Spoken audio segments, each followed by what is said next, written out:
Alors aujourd'hui on va faire un glacis d'atmosphère assez grand ici, un glacis qui va ramener tout ce premier plan vers nous. Et on va aussi en faire un autre dans l'eau qui va tout rapprocher vers le point d'observation, c'est-à-dire nous-mêmes. Donc je vais avoir besoin de bleu, outre-mer, et de jaune de cadmium couleur moyenne que j'aurai préparé avec un petit peu de térébenthine de Venise. Et là ensuite je vais venir la couper avec du liquin pour les détails, couper avec lui-même de l'essence. On peut juste prendre du médium flamand, ça marche aussi. Donc vu que c'est un glacis de proximité qui va faire qu'on va tout rapprocher ici, je vais faire en sorte qu'il n'y ait pas de blanc dans mon glacis, sinon ça va donner plutôt de l'éloignement.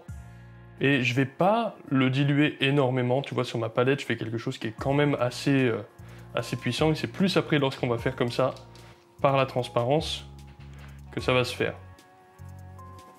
Donc tu vois, si je plaçais juste ça comme ça, c'est même carrément opaque. Mais on s'en fout parce qu'en fait on va l'étaler.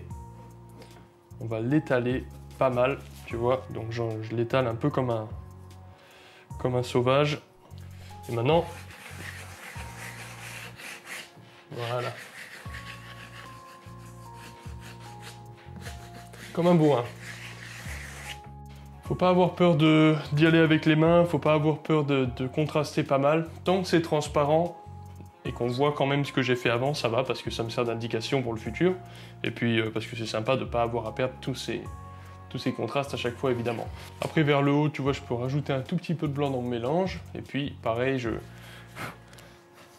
venir l'étaler à la main. La main, c'est quand même drôlement pratique, surtout quand on fait des glacis de grande taille, comme ça, c'est vraiment très très pratique.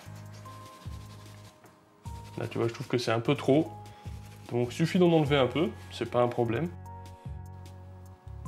Tu vois, avec une couleur un peu plus chaude, je peux venir enrichir un peu la frontière là-bas. Voilà, tu vois, histoire que ce soit un petit peu plus poétique, qu'on voit la lumière rentrer dans cette zone. Ça suffit à rajouter une vibration qui illustre bien ce que j'ai envie de faire là, à cet endroit. Et puis si c'est trop intense, tu l'étales un peu plus, t'en enlèves un petit bout. C'est pas tellement un problème de faire ce genre de choses. Là, je mets une pointe d'éclaircie parce qu'il y a une arche derrière, et en fait, je veux faire ressortir cette arche avec le fond qui est là. Et voilà, on voit maintenant que toute cette zone-là, elle a beaucoup plus de puissance, elle est beaucoup plus devant que tout à l'heure. Alors maintenant, on va faire un autre glacis plutôt cool aussi, on va faire un glacis foncé qui va retravailler tout le tout devant des vagues. Ça va être assez classe, on va faire un glacis vraiment très très très foncé. Tu vois, sur cette zone-là, on peut voir que j'ai appliqué un glacis à un moment donné, qui partait d'ici comme ça et qui prend tout ça comme ça. C'est un glacis violet, brun, comme ça, qui vient vers là-bas et ça donne l'impression qu'il y a de la pluie ou qu'il y a une genre de précipitation assez menaçante qui vient et qui occulte en fait toute cette zone de la toile. Donc pour faire du très foncé, je vais commencer par une base de terre brûlée et de bleu outre-mer. Ça, appliqué à la bonne proportion, ça va nous donner du noir. Je vais le garder un peu froid, je veux pas que ce soit chaud. Donc là, le médium que j'utilise, c'est du liquin, c'est ça en fait. Voilà. C'est de liquin pour les détails. Je l'ai coupé avec un petit peu d'essence, parce que pour les glacis, il faut quand même le faire, c'est quand même plutôt pas mal de couper les médiums, même si le liquin, c'est peut-être pas nécessaire.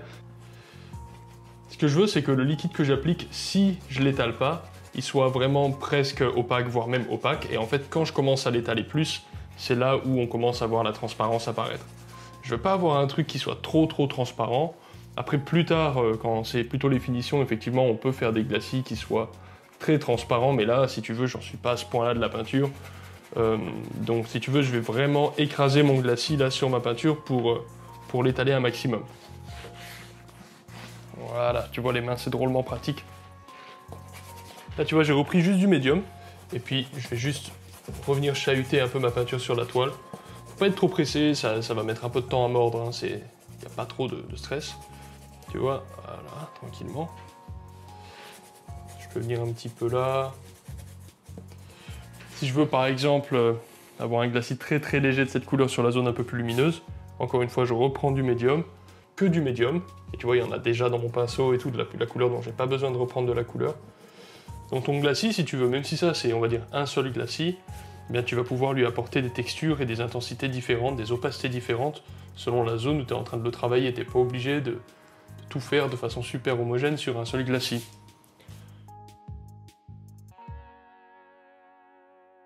Et tu vois, ça enrichit le fait de foncer comme ça aussi les zones. Bah, tout ce que je viens de foncer, ça va refaire sortir un peu les zones qui sont plus claires. notamment les crêtes des vagues. Et puis après, tu peux bosser ton glacis comme ça pendant des heures, hein, si ça te chante, selon le médium que tu utilises. Alors je sais pas avec le liquin pour le détail combien de temps ça met avant d'accrocher, j'ai pas encore expérimenté assez. Mais à mon avis c'est rapide, hein, en l'espace de 2-3 heures déjà, tu dois commencer à galérer un petit peu. En tout cas, là, à ce point-là, si tu as envie d'enlever un petit peu, eh bien, tu peux venir avec un petit bout de sopalin et puis frotter. Je vais passer même un tout petit peu de teinte sur les crêtes pour les refoncer un tout petit peu. Comme ça, après, quand je repasserai avec des blancs pour faire des réaux, ça sera vraiment stylé. Voilà. Et tu vois là, entre le glacis que j'ai fait là-bas, le glacis que j'ai fait ici, là, et le glacis que j'ai fait là-bas, malheureusement que j'ai pas enregistré, la peinture, elle a une vibration complètement différente de ce qu'il y avait avant. Et ça, c'est plutôt classe. Maintenant, je vais agrémenter mon glacis avec des réaux de blanc à droite à gauche. Je vais pas trop en faire, je vais garder vraiment quelques zones où la lumière, elle tape de façon assez puissante, mais pas beaucoup. Et ça, pareil, je peux venir le retravailler ou au doigt ou avec un pinceau doux, peu importe. Tu vois, la petite crête de flotte qui part vers la base, plutôt pas mal.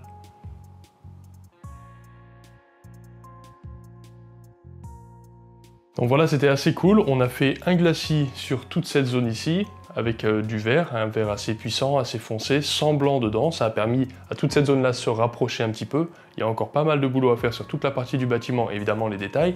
Et ensuite, on a fait un glacis de proximité sur toute la partie de devant ici, avec quelque chose d'assez verdâtre aussi, mais plutôt très désaturé, très foncé. Et c'est pareil, ça nous a permis de ramener ça devant et de faire de l'ambiance. Là ici, j'ai eu fait dans le passé un glacis marron qu'on voit là dans toute cette zone, qui se rapproche comme ça vers là-bas, et qui donne aussi l'impression qu'il y a une atmosphère particulière ici. Et là-bas, j'ai eu fait un glacis plus de blanc qui donne cette espèce de voile. Donc voilà, comme ça en fait on peut donner de l'ambiance à des grandes parties de sa peinture, et ça donne une unité au tout, et ça donne une subtilité, un niveau de subtilité qui est plutôt stylé, donc autant s'en servir. Voilà, à la prochaine, salut!